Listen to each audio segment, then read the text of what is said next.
Жапонияда адамдар қалайша ұзақ өмір сүреді? Жапондықтардың жастық шақтарын ұзартып, сымбатты қалыптарын сақтай отырып, ұзақ өмір сүруінің сыры неде? Сәлем, бұл Саубол каналы. Каналға тіркелуді ұмытпа. Ең ұзақ өмір сүрушілердің алдыңғы қатарында Жапония тұр. Көп жылдардан бері Жапония бұл рейтингті сақтап келеді. Жапондықтардың орташа өмір сүру көрсеткіші 84 жылды құрайды. Ал 100 жыл өмір сүрген жапондықтардың саны 60 мыңнан астам. Бұндай көрсеткіш әлем ғалымдарының назарына ілігіп, зерттеулер жүргізіп, жапондықтардың өмір сүру ережелерін зерттеп, ең маңызды 10 қағидан ұсынып отыр. Бірінші, тұзды аз тұтыну. Жапондықтар тамақтануға аса мән береді. Оларға тамақтың пайдалы, құнарлы, сіңімді болуы міндетті. Екінші, құнарлы және аз мөлшерде тамақ ішу. Яғни жапондықтар тойып тамақ ішпейді. Әртүрлі дәруменге бай көкөністерді күнделікті пайдаланады. Және олар кішкентай ыдыстарға салынып, сол ереже бойынша тамақтанады. Және қантты көпшілік жапондықтар қолданбайды. Қолданса да өте аз мөлшерде қолданады. Жапондықтар асықпай және аз мөлшерде тамақтануының тағы бір себебі бамбук таяқшаларын қолданады. Нәтижесінде тамақты 30%-ға аз жейді.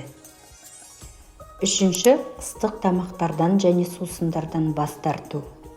Ыстық тағамдар мен сусындар алдымен жұтқыншақ бөлігінің шырышты қабатын зақымдайды.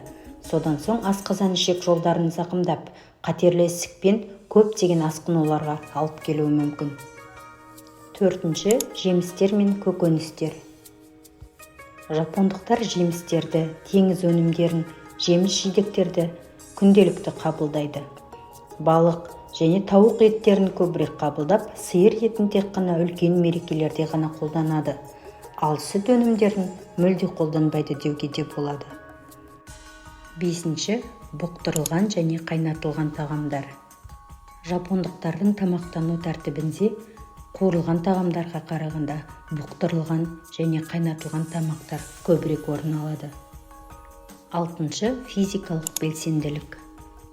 Жапондықтардың жасы мен кәрісі де таңертеңгі энергия беретін жаттығулар мен гимнастика жасауды және таза ауада күнделікті серуендеуді әдетке айналдырған.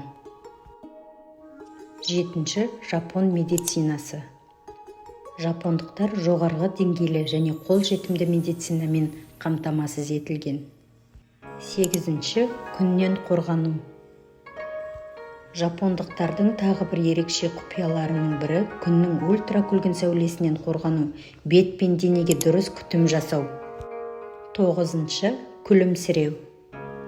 Жапондықтар кез келген қиындықтар мен депрессияға аса көңіл аудармау керектігін және әрқашан көтеріңкі көңіл күйде болып, күлімсіреп жүруге кеңес береді.